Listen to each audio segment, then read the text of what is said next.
निश्चित तौर पे यह राजनीतिक दलों का अपना निर्णय होता है और उस हिसाब से राजनीतिक दल अपने प्रभारी बदलते हैं, अपने पदाधिकारी बदलते हैं।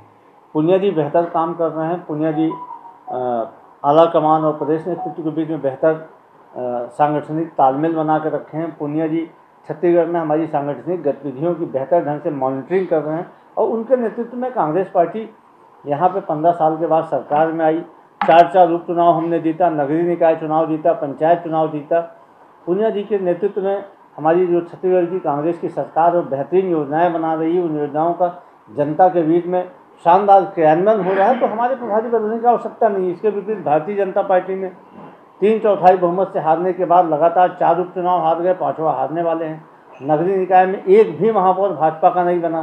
तो इसलिए अच्छा, भारतीय जनता पार्टी के जो प्रभारी आते हैं, जिस दिन आएंगे उस दिन बड़ी बड़ी बात करेंगे, लेकिन 2-3 दिन बाद रहने के बाद उनको यहाँ समझ आ जाता है। पुरंदेश्वरी जी ने कहा था कि भूपेश बघेल हमारे लिए बड़ी चुनौती है, उनका किसान होना चुनौती है। ओम माथुर राय बोले छत्तीसगढ़ में कांग्रेस कोई भी चुनौती नहीं है, लेकिन 2 दिन बाद यहाँ की स्थिति देखने के बाद उनको भी समझ आ गया। बोले कि हमको टारगेट मुख्यमंत्री को करना होगा, विधायकों को करना होगा। छत्तीसगढ़ में हमारे मुख्यमंत्री बहुत ज़्यादा मजबूत हैं। तो ये स्थिति है भारतीय जनता पार्टी और कांग्रेस के बीच की, क्योंकि उनके प्रभारी यहाँ कुछ हासिल नहीं कर पा रहे, इसलिए बार बार वो प्रभारी बदल रहे हैं, अध्यक्ष बदल रहे हैं। लोकतंत्र में सभी राजनीतिक दलों को आप अपना काम करने का अधिकार है। उनके तरीके अलग अलग हो सकते हैं, हर एक करेंगे, इसलिए उनके किसी काम पे यार हमारे काम पे तुलना क्यों करना। ये तुलना तो आने वाले चुनाव में वो जनता करेगी। इसलिए आप ये प्रश्न मुझसे मत पूछवाइए।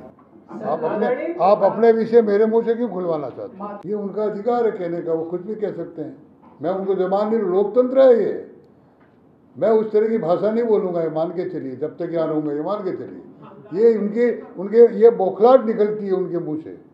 क्या पार्टी का सिस्टम वो बनाएंगे? क्या पार्टी के सारे निर्णय वो करेंगे? भूपेश जी, वो अहमद पटेल बनने की कोशिश ना करे इस परिवार का।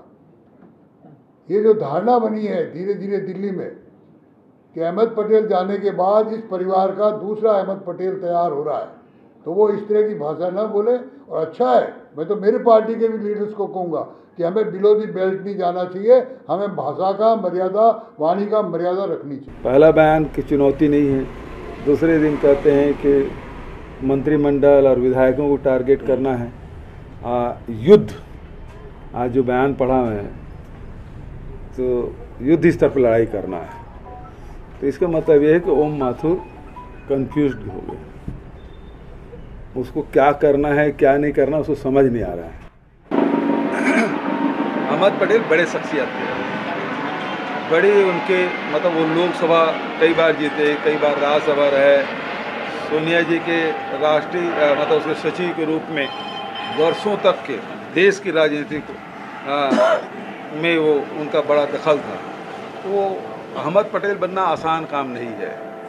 जिस प्रकार से अहमद पटेल जी ने सेवाएं दी पार्टी की, वो सामान्य किसी व्यक्ति के बस की बात नहीं है। तो उसी तुलना करना मैं समझता बेमानी है। सीधी बात ये है कि वो हंटर चलाने से भी काम नहीं चला, अब कान खींचने की बात है। मतलब ये है कि जो उदंड हो जाते हैं बच्चे, जब बात नहीं मानते तब कान खींचा जाता है। तो ये या तो ये दिल्ली वालों से सध नहीं रहे, दिल्ली वाले कोई सुन नहीं रहे, या उनसे कुछ संभल नहीं रहा। तभी इस प्रकार से दंड देने की बात क्यों करते हैं? जब स्थिति संभलता नहीं तब दंड देने की बात करते हैं।